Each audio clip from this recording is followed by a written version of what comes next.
The UK government is backing plans for a third runway at London Heathrow. It's one of the busiest airports in the world. It's all part of Labour's new infrastructure and investment strategy to boost the UK's sluggish economic growth. But opposition to the runway goes back decades. So will it ever take off?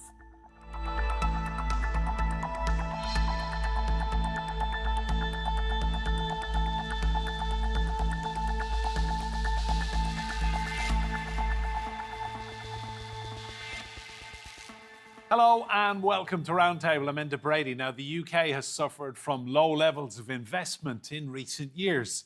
The Chancellor of the Exchequer, or Finance Minister, hopes her economic proposals will attract international investment and create more jobs in the UK. So, will the gamble pay off?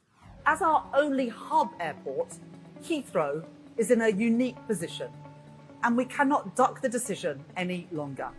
The UK government is backing plans for a third runway expansion at Heathrow Airport, arguing it will create 100,000 new jobs and boost the UK economy. The idea is not new. Over the past 20 years, previous governments have failed to deliver this plan due to shifting priorities, financial pressures and environmental concerns. I have always been clear that a third runway at Heathrow would unlock further growth, boost investment, increase exports and make the UK more open and more connected. Reeves claims the third runway will be delivered in line with environmental objectives. However, local residents are not convinced. She's also said that all the environmental concerns that are part of Labour's manifesto will be met. Well, from my understanding, it's not possible for Heathrow to meet those with its plans, so unless she's got a magic wand somewhere. Other growth plans include a planning and infrastructure bill that will make it harder to halt building plans on environmental grounds. The creation of a European Silicon Valley between the cities of Oxford and Cambridge also estimated to add $97 billion to the UK economy over the next 10 years. The government also hopes the redevelopment of Manchester United's Old Trafford football stadium will contribute an extra $8.6 billion to the UK economy. Other growth plans include a national wealth fund and billions from corporate pension surplus. But how quickly can the UK government get growth from these many economic plans? Well, let's meet our guests. I'm delighted to say here in the studio with me, we have Celeste Hicks. She is Policy Manager at the Aviation Environment Federation and the author of Expansion Rebellion. Scarlett MccGwire is a former Labour advisor. And joining us from Cambridge, we have Matthew Agarwala. He's Economist and Bennett Chair in Sustainable Finance. That's at the University of Sussex Business School. You're all very welcome to Roundtable. Scarlett, I'm 49 years old. They've been talking about expanding Heathrow for longer than I've been alive. What makes us think Rachel Reeves can deliver this? Well, I think what she's saying is we've got to have a decision, and now I'm making a decision, because actually what business want is certainty. And as you say, I remember Boris Johnson saying that he was going to sit down in front of a bulldozer, and then, of course, he didn't even vote. He made sure he was in Afghanistan. No. So what Labour is doing, the government is saying, is we've got to show that we are determined to do things, to throw over the planning, to actually do some development. And Heathrow is part of that plan, and is to say, this is what we're going to do. We've spent 20 years thinking about it, making our minds about it. We've now made up our mind. We're going to go for. It's still not going to happen for another 10 years, minimum. But actually, what they're saying is this is the way to do it. Celeste, what are your concerns about this even being discussed? I wrote a book about it, which was mostly focused at the period, the last sort of time there was a decision about this, which was in 2018, 2019, when there was a High Court case. My concerns at the time there continue to be my concerns now, that aviation is a big emitting industry. It's getting on for 2.4% of UK's emissions just on CO2, but aviation also emits non-CO2 aviation emissions, which are things like soot and contrails, and that doubles the impact of aviation. So it's a lot more than people think it is. Heathrow is one of the biggest airports in the world, and obviously it's just stretching anybody's credibility to imagine that adding an extra 250,000 flights every year is not going to have an impact on the UK's ability to meet its carbon budgets. So, our concern at the Aviation Environment Federation is we have to be absolutely certain that anything that's done in this space is sure that we're not going to blow those carbon budgets. Because once that CO2 is emitted, it's up there and it stays up there and we will have to deal with it. Matthew, given those concerns, Rachel Reeves seems hell-bent on continuing regardless. Well, look, I think it's great news. I agree with Scarlett that actually it's fantastic news that the UK is really considering seriously long-term infrastructure investments. The concern for me, though, is that I don't see any real reason why a third runway at Heathrow ought to be at the top of that list.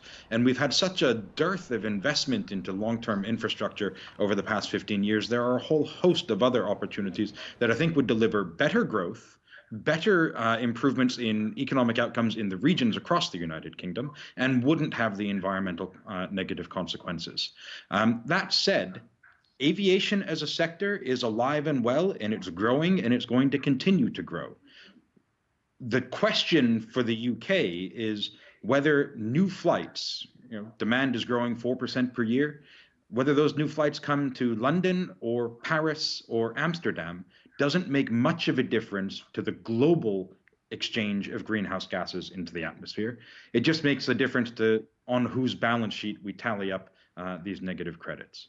Scarlett, for this to happen, there will be hundreds of homes will have to be demolished. One village in West London will probably be wiped off the map completely. I mean, there are many, many obstacles to overcome, and I'm guessing there will be court battles. Yeah, I mean, I don't think it'll be easy, but actually I think anything that is serious infrastructure is going to be difficult. But people have known for years that this is a probability. I mean, anybody who flies into Heathrow knows that they then spend 20 minutes going round and round and round at the top. There is overcapacity at Heathrow, and actually a lot of it will make it a much more efficient airport that we won't be wasting an awful lot. And apparently, look, the regional airports are saying we want Heathrow to expand because actually we want Newcastle, London, Paris, rather than other ways of. I mean, they're absolutely right. It's Schiphol in Amsterdam, it's Paris, but the other, I mean, also Dubai. I mean, is another place that people change. So actually, what we're doing mostly, it's about overflow going there. Then, I mean, we have no idea how much aviation is really going to go on. I mean, I'm not sure about this green fuel that people talk about. I am a skeptic here, but I'm also not sure that actually aviation will go on growing. But I just think that actually, if we're serious about growth, that we have to have it in Britain and we don't send it to Paris and Amsterdam. Celeste, is there an argument that they should be perhaps putting flights into other airports, Birmingham, Bristol, Southampton? You know, there is the capacity there.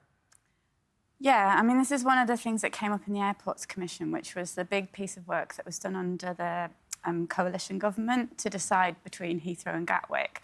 This idea came up then, and there was a lot of looking then at the regional implications of any expansion in the southeast.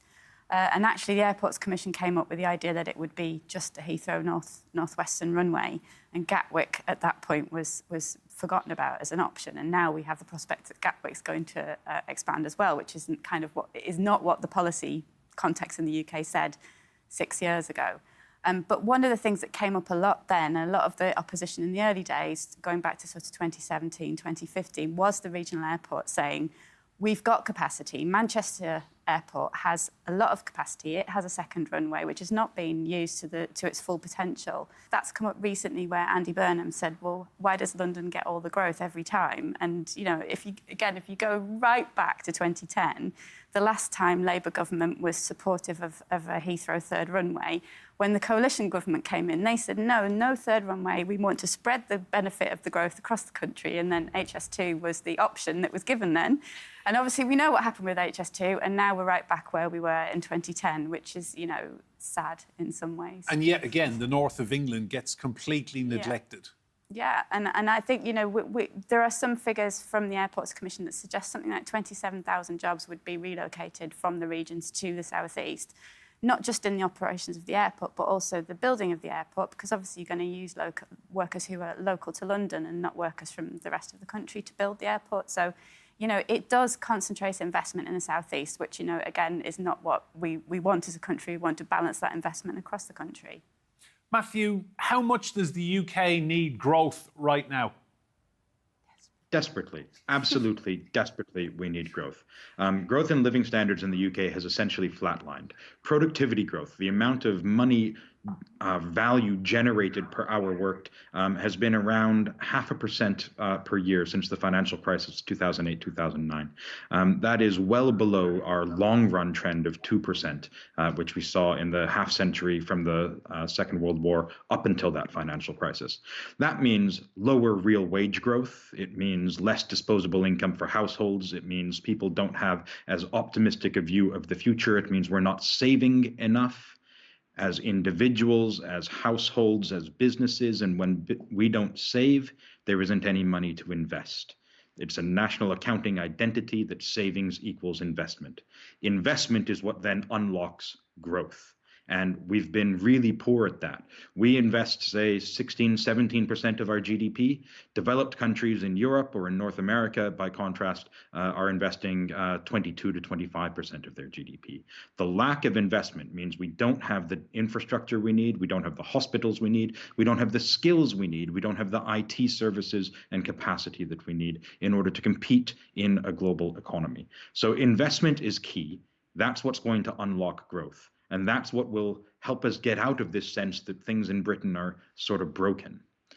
The challenge, of course, with long-term infrastructure is that the returns, the growth doesn't come for many years into the future, which is one of the reasons why laying out large sums of capital now to invest in another runway at Heathrow is a tough sell, because, like you say, it's not, even if things go well, it's not going to be online for another decade or so. And we know things don't always go well with big infrastructure in this country. So, Matthew, growth is key, but the runway is not the Rachel Reeves, should she be applauded for being this ambitious then? Because a lot of politics in the UK, to Britain's detriment in the last few decades, has been very, very short-term and self-interested. I think she should be applauded for thinking about long-term transport infrastructure. I think she's missed the mark on this one. There are other projects that I think would be faster to deliver growth, that would distribute that growth better across the regions of the country, and where the returns would be much, much higher. So I think that's rail infrastructure. I think it's maintaining ports. I think it's investing in roads. I think there's a lot more that could be done in the rest of the country that would deliver a better growth outcome. Scarlett, I've heard it said that for any big project to get delivered successfully on time and on budget, you need a politician who is completely personally invested in it to the point of obsession, and then you have a chance of it actually happening. I'm not sure that Rachel Reeves is obsessed with Heathrow. What she is obsessed with is saying to business, I'm delivering certainty. And that's what Heathrow is all about. It's saying, we've been messing about on this, on the corridor between Oxford and Cambridge. We've been talking about it, doing nothing. I am the person who's going to be doing it. I am going to get it done. And actually, she has to start delivering on things for people to say, yes, she is. So although I don't think on a personal level that Heathrow has been her goal for many, many years, I do think that actually she is so obsessed with certainty, with growth, which she has been going on about, since she got into since she became Shadow Chancellor. I mean, and before that, I do think that she will make sure it goes through, and she'll put the right people there. And you're right, it's going to be tough. All infrastructures, I mean, we can look at HS2 if we want to see how tough an infrastructure project is. But I do think she's going to drive it through. Celeste, what do you think the level of opposition will be from residents and environmental campaigners? Well, when I was writing about it, that was one of the things that really came to light, was the strength of the opposition, particularly in the Heathrow case, is huge. And it's partly to do with where Heathrow is. If you think, many flights, because the flights have to land into the prevailing wind, which is coming from the west, that's why the flights come over southwest and southeast London and over Richmond and Kew and all of those places. You don't have as many people in Gatwick. So there is a very vocal opposition against Gatwick and Luton, but the number of people affected in Heathrow is huge. And Scarlett mentioned that the houses which will need to be demolished, it's also communities that are being overflown. We estimate something like 300,000 people will be affected by noise from the third runway who haven't experienced aircraft noise before, which is really a dangerous thing for people's health. There was some recent evidence that showed people get more danger of cardiovascular problems if they live under a flight path. There's the air pollution issues, there's ultrafine particles falling from aircraft, there's nitrous oxides coming from cars outside the airport. So all of those people who are living in that congested kind of bottom quarter of London, really, will be affected by this. And obviously you also have strong opposition in the form of Sadiq Khan, the Mayor of London. He was against it last time. Most of the London councils are against it, and a lot of the London MPs are against it. So, it's different to the other airport, where it's kind of a group of communities and local residents and a smallish number. This is a huge number of people. And there is a strong tradition in the UK from HS2 all the way back to the Newbury bypass in the 90s of people literally digging themselves in to stop construction. There is. I mean, Heathrow's taken a lot of steps to stop that from happening in recent years. I mean, there was a climate camp outside Heathrow, I think in 2009, where people camped on the perimeter fence, but, they won't let that kind of thing happen anymore. So I don't know what Boris Johnson's going to do, whether he's going to lay down in front of the bulldozers. Probably change his mind. Yeah.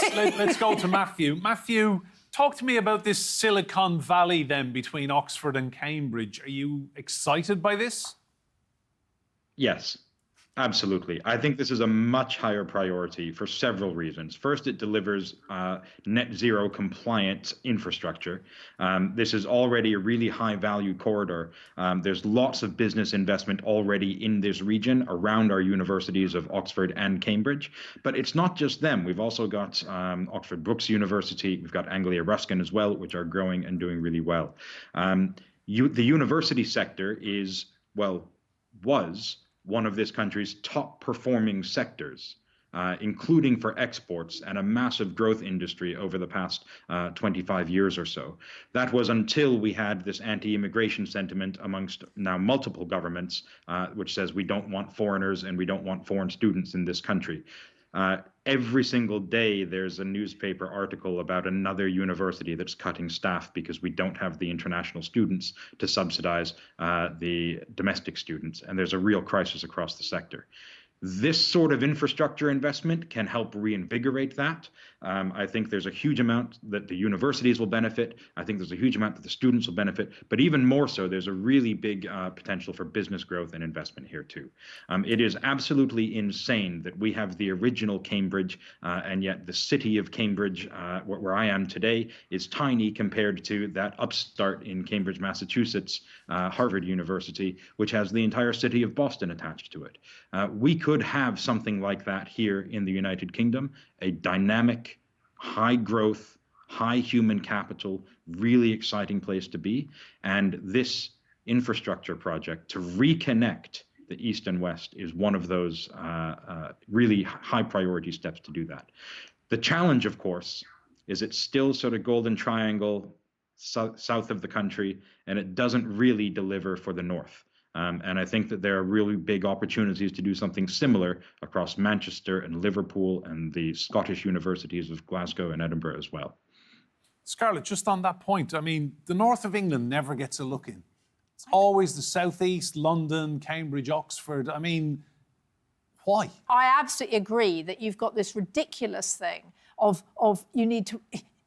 That some of the northern railways aren't even electrified, right? Cross Pennine, which should be an absolute basic. It is crazy that we're not putting money into the north, because that's where there is potential to be unlocked. I mean, of course, that's where we should put the infrastructure. Celeste, do you have any environmental concerns about this Silicon Valley creation between Oxford and Cambridge, if it happens? I mean, I have to confess, I don't know much about it, but I do know that I'm glad it's not a road, because, again, that would have been locking in high... But they are talking about transport links between the two cities and improving them. The backstory was it was meant to be a road, and the idea, one of the plans, I think, in its earlier iterations was to have commuter towns along the way. And we do know that building towns with no infrastructure in the towns, no shops, no schools, where people are locked into high car use, is not a good thing to do. If you're able to provide the public transport links and the infrastructure together, then, you know, I think that's, as Matthew said, I feel like that's a much better investment than an airport. I mean, just to go back to Heathrow, you know, like a lot of what the income or the investment is going to come from the parent company of Heathrow, which is 98% foreign shareholders, 98% foreign owned. So actually, you know, lots of that value is going to leave the country because it's going to go to foreign shareholders. So, you know, something like this where we actually have infrastructure that benefits people in this country who can then, you know, buy houses, build towns around it, I think, as I agree with Matthew, it sounds like a much better proposition. Matthew, what do you say to that the investment is coming from overseas and the profits will leave the UK very quickly?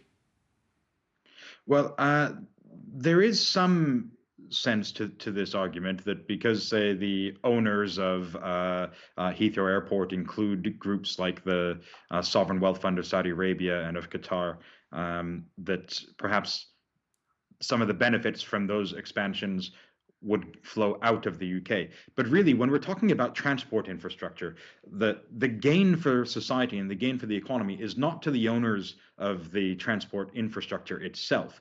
The real gain is to all of the businesses and all of the employees who can get to work, have meetings across companies, across cities, and just participate in a much more dynamic economy.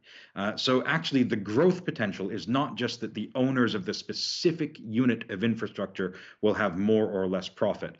That's going to be a side note, a comma. That's not the big issue. The real thing that matters is that people can get to work, people can have effective meetings, the commuting is not taking up too much of our time, we're not wasting time stuck in traffic. That's a big issue. The ownership of UK rail versus airports, we still don't know how this is going to unfold either. Other people can still buy into UK infrastructure, even if it's rail. But you did mention, and a really important note about the environmental consequences of the Silicon Fen between Oxford and Cambridge. And there are some real environmental concerns there. This is not a water-rich region of the country, and so we're going to have to do some really serious thinking about how we manage water demand and sewerage services. It's also an area of pretty high-value agricultural land, which is where a lot of our natural capital actually lives. A lot of the environment actually lives on farms. And so there are going to be some trade-offs there on the environmental side as well. Scarlett, I find it amazing in all the conversations about growth in the UK, nobody mentions Brexit and its damage. I know, and the damage that it's done to the UK. I mean, it's quite incredible, isn't it? Is that the Labour Party are frightened of saying it because people the other side keeps saying, oh, you're trying to get back. I mean, you know, it's done incredible damage to the UK. I mean, I think it's 4% of GDP. I mean, how we can talk about growth and not say, well, actually, that stymies it. And so, you know, Keir Starmer has been advised not to say anything about it. The other side keep on going, oh, he's trying to get back. Anything he does to try and make sort of life easier. I mean, people were promised if they voted for Brexit, there'd be no tariffs, ha ha. And anything he's trying to do to make that easier, he's seen as kowtowing to the EU. That is the problem.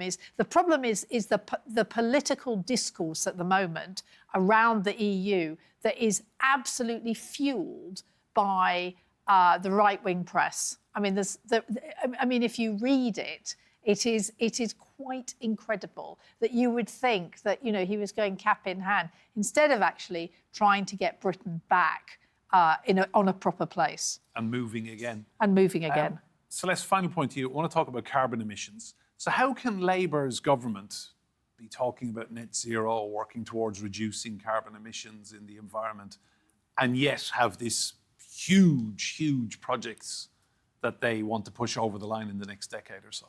Well, I believe that the thinking is that the sustainable aviation fuels is the answer. And nobody's using.